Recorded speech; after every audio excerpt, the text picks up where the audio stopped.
Parce que la consigne, c'est aussi ça, c'est un témoin en fait qu'on se passe. C'est ce qu'on a perdu avec le jetable.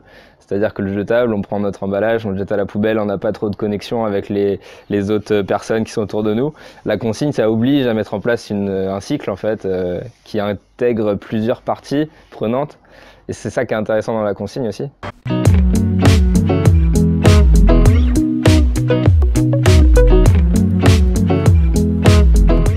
Emboîte le Place, c'est donc un projet qu'on a cofondé avec 6 autres personnes sur le territoire de la métropole toulousaine.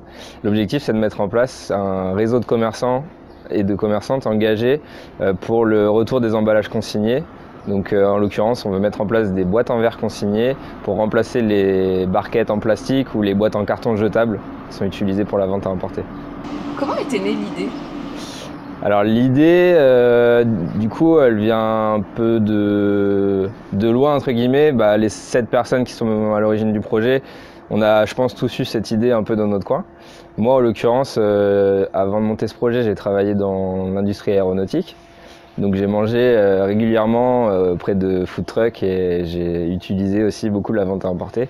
Et donc j'ai pu observer les poubelles des salles de pause dans lesquelles je travaillais se remplir de ces emballages jetables, comme un peu tout le monde, enfin toutes les personnes qui travaillent dans ce milieu aujourd'hui.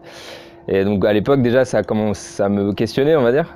Et après un voyage qui m'a du coup conforté dans l'idée de vouloir entreprendre autrement et qui m'a aussi du coup rapproché de cette problématique des déchets qui du coup était déjà en moi mais qui m'accaparait pas complètement à l'époque. Donc en rentrant de ce voyage début 2018, je me suis dit qu'il fallait que j'essaye d'entreprendre. Et donc, il fallait que j'essaye d'entreprendre pour la réduction des déchets. La consigne, c'est quelque chose qui existait il y a 20-30 ans. On en parle tous, plus ou moins, des fois que nos grands-parents. Enfin, il y a l'image de la bouteille de lait ou des boîtes de gâteaux, etc. Et donc, en réfléchissant à la problématique des déchets, naturellement, on en vient à réfléchir à la consigne. Et puis petit à petit, voilà, cette idée, j'en ai parlé autour de moi, elle a plu. Et maintenant, c'est en place. Est-ce que tu peux nous dire un petit peu comment ça marche ? Ouais, alors aujourd'hui c'est en place. On a testé le concept pendant 3 mois avant les vacances d'été de 2019 avec 9 restaurants en centre-ville de Toulouse. Et du coup ça a très bien marché sur le plan logistique, sur le plan des retours des utilisateurs, des utilisatrices, aussi au niveau des commerçants et des commerçantes qui ont été séduits et qui ont confirmé en fait leur volonté de voir ce système se développer. Donc là depuis septembre on a relancé le service avec pour l'instant 7 commerçants. Et donc là en gros les particuliers commandent auprès des restaurants, se font livrer ou alors vont chercher à emporter et tout le tout voilà, dans les petites boîtes que vous mettez à dispo. Ouais c'est ça, alors au niveau concret du service en fait c'est ça, c'est-à-dire qu'un client, une cliente, un citoyen ou une citoyenne en fait va aller dans un commerce et du coup au lieu de prendre à emporter donc un plat de pâtes par exemple dans une boîte en plastique, il va avoir le choix de pouvoir prendre une boîte en verre consignée. Donc juste en l'échange d'une consigne, d'une caution de 5 € qu'il va pouvoir récupérer ensuite. Donc c'est vraiment juste pour cautionner, pour être sûr que la boîte va être amenée. Donc il peut être servi dans une boîte en verre qui du coup produit pas de déchets, qui permet de créer des emplois locaux, parce que c'est l'objectif du projet, un des objectifs du projet, et qui en plus est beaucoup plus sain pour la santé, puisque c'est un matériau inerte le verre, pas comme le plastique ou le carton. Et du coup, pour ces 3 raisons, on pense que du coup ça va devenir aussi un choix préférentiel pour les gens. Quels sont un peu les retours des consommateurs ? Comment tu penses que ça a pu améliorer leur quotidien, mais pas forcément en fait seulement des consommateurs, des restaurateurs aussi globalement. Comment tu penses que ça peut améliorer un peu le quotidien là-dessus ? Pour l'instant, on a des retours qui sont donc comme je t'ai dit très positifs, dans le sens où au final on s'en rend peut-être pas compte, mais au niveau collectif en tout cas, il y a de plus en plus de personnes qui cherchent à produire moins de déchets ou qui sont conscients du fait qu'on produit trop de déchets. Et le fait de proposer cette alternative à laquelle on s'attend pas forcément et qui nécessite pas d'argent, qui nécessite pas un gros effort au final, il faut juste ramener la boîte quelque part plutôt que de la jeter dans une poubelle. Et bien en fait ça apporte une satisfaction personnelle, que ce soit aux utilisateurs, aux clients et aux clientes ou même aux professionnels de la restauration. Et ensuite au-delà de ça, c'est l'appartenance à quelque chose de collectif à l'échelle locale. On est de moins en moins confronté à ça, c'est-à-dire on est dans une société aujourd'hui où On est de plus en plus centré sur nous-mêmes, malheureusement. On a de moins en moins de liens aussi avec les gens qui nous entourent. Et là, du coup, nous, c'est ce qu'on essaie de construire, c'est quelque chose de collectif qui fonctionne grâce à l'effort collectif. Et on essaye de le faire ressentir, que ce soit aux clients et aux clientes, ou aux restaurants ou aux commerces qui travaillent avec nous. On essaye de leur faire ressentir qu'à chaque fois qu'un effort est fait, que quelqu'un prend une boîte en verre, qu'un restaurant nous rejoint, et ben ça contribue à augmenter l'impact et la vie du projet. Donc ça, c'est le deuxième aspect qui les touche particulièrement. Nous, on a calculé qu'à Toulouse, là, des emballages jetables comme ça, il y en a plus de 3 tonnes qui sont jetés tous les jours. Donc c'est des emballages, il faut se rendre compte que ça a pris peut-être plusieurs mois à être fabriqués. Il y a des ressources qui ont été extraites pour les fabriquer, il y a des avions qui ont volé pour les amener chez nous. Et au final, ils sont utilisés pendant 20 minutes et ils sont jetés à la poubelle pour être brûlés. Du coup, on réutilise des ressources pour les brûler, pour les trier, etc. Et au final, c'est brûlé, donc ça va polluer l'environnement. Enfin, voilà, sans caricaturer, c'est vraiment un désastre. Et du coup, à terme, je pense que collectivement, on aura aussi une satisfaction de se dire, bon, bah, on fonctionne de manière plus intelligente. Et en termes de logistique, pour eux, c'est pas forcément très compliqué en termes de stockage par rapport au reste?